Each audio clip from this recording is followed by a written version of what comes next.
How much does the UN cost? It costs about $3 billion to run the United Nations, and that's roughly 1/10 of the cost of the global market for potato chips.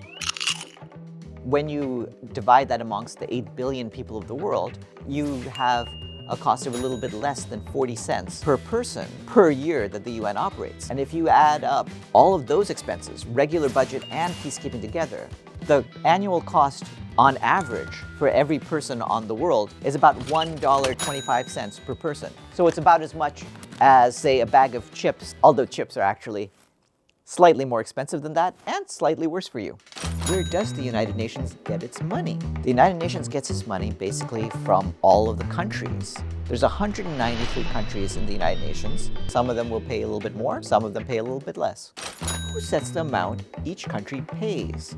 The member states agree on what the percentage each country pays should be, based on a complex formula that includes the size of each country's economy and the size and the responsibilities of the country. You range from a high of 22% for the United States, which pays the most, to a low of 0.001% for the smallest countries.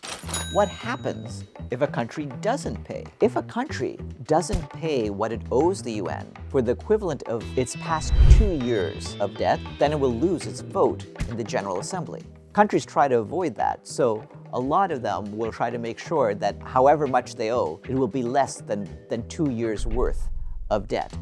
So, what is the money for? The Secretariat is the main body of the United Nations. It includes the staff who work on things ranging from diplomacy to human rights, to the rule of law worldwide, to all the humanitarian and peacekeeping work that we do.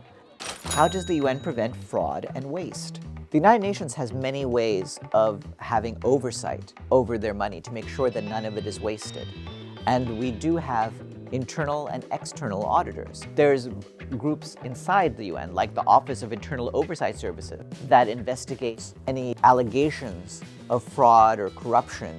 But also, the main way of oversight ultimately is through the member states of the United Nations. They approve the budget and make sure that the expenses that the UN pays match up with our goals. What's the cost of humanitarian operations? Humanitarian relief falls into a few basic categories, but the main ones have to do with food, drinkable water, shelter, and different assets, whether it's mosquito nets in some countries or winterized clothing in others. In 2021, we asked for $3.77 billion to help 174 million people in 60 countries. That was crucial life-saving aid, and yet even so, we got basically a little bit less than half of that. We have appeals where only 30% of our expenses are met, or only 20% of our expenses are met. It really depends. Some of the crises that get the most attention worldwide, we get all of the money we're asking for. But others, in countries that are less in the news daily, get much, much less. We don't see humanitarian aid as simply an expenditure. It's an investment in people, and ultimately, it's much less than the cost of giving up on people. How does this all fit in with UNICEF, the World Health Organization, and other entities? The United Nations also comprises a vast range of agencies, funds, and programs.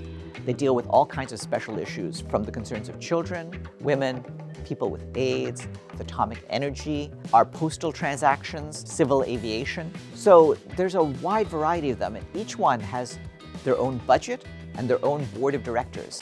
How does the cost of peace compare to the price of war? Certainly, there's trillions of dollars that are spent on the war machines of the world. UN peacekeepers, as many of them as there are, add up to 0.3% of the world's military expenditures. The other 99.7% comes from different member states. The war machines of the world build weapons that are used to kill people. The loss of human life deprives us all. We need to have a better way in life, and the United Nations, through its diplomatic work, its humanitarian work, its work on behalf of human rights, is trying to do what it can to establish a world where money can be spent for things that people really want. That is to say, a life of health, a life in which people are educated, a better life for all of them.